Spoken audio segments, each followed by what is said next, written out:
Many gays and lesbians still don't believe male bisexuality is real. The Advocate reports that new research has provided evidence that systematic biases exist in how we perceive female and male bisexuality.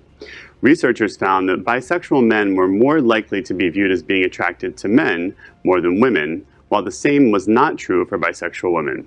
They were being viewed as being equally attracted to men and women. Published in the European Journal of Social Psychology earlier this year, the study's authors write that the findings add to the understanding of the unique bias bisexual people face by showing that perceived attraction patterns may underlie the labeling of bisexual men as, quote, actually gay. Wow. Are we gay or are we bisexual? Well, I also find when they're asking that question about for women specifically, that men want to believe that bisexual women are just as attracted to them as they are to women, because they don't want to accept the fact that they could be more attracted to women, but they might like the fact that they're attracted to men also. So, I mean, these, again, another useless poll. Do we? It's a situation where the reason so many, gay men included, but so many of the general population say, no, bisexuality doesn't exist. We're okay. But if it's two guys, no, you're gay. That rejection of bisexuality is actually an implementation of homophobia? I don't know. Is this conversation a little antiquated, right? I think the movement is towards like this no labels, and you can kind of do what you want when you want to do it without having to explain yourself. So I feel like the labeling of somebody being bisexual, because you could want something on one night and then the rest of the year you don't do it. How do you describe or maybe explain or label that person? Well, and also, is it your business? If someone identifies as bisexual, then that's all. It's nice that they shared that with you. It's not your business, but that's all you have to know. Whether they veer towards being more attracted to men or women, that's nobody's business. Yeah. But I do think that when you're looking at these polls, a lot of what's coming up here is sexism. Women aren't assumed to have any sexual agency whatsoever. Men are okay assuming that women are as attracted to women as they are to men, because they assume that they're not really sexually attracted to anyone.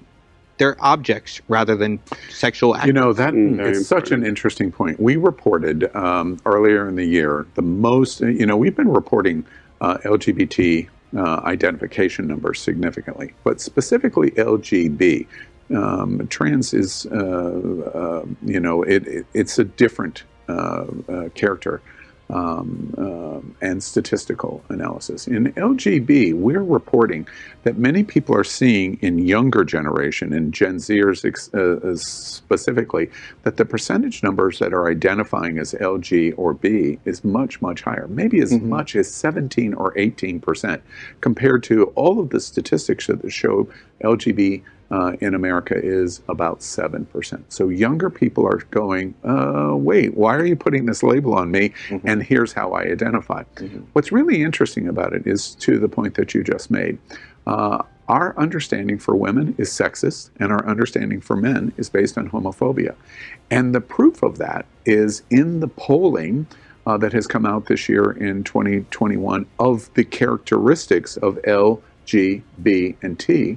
We were even shocked at Queer News Tonight that the majority of all of us in our icon is bisexual. 52% of all of us identify, we say we are bisexual. And even in our conversation of that number, double the number of gay men are bisexual men. We all reacted of going, no, that can't be right. But did they give a definition on what bisexuality is? I mean, does that mean that you have had an experience with the person of the opposite sex at a point in time, and then you were then labeled that forever? It just says that you identify I could have sex with a man, and I could have sex with a woman, and I'd be fine with that. So therefore, I'm identifying as bisexual.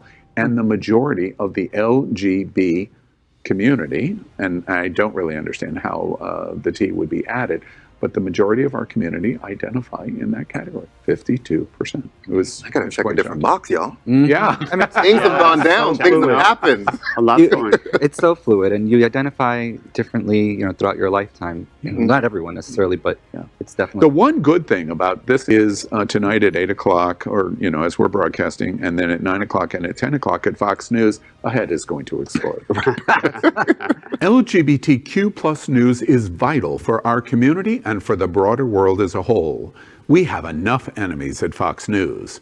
Tucker, Sean, and Laura are loud. We need passionate allies. Happening Out Television Network, Queer News Tonight, and It's Happening Out are literally out of the closet and into the headlines. Our community needs your support. Like this broadcast and subscribe now to ensure the growth of the entire LGBTQ plus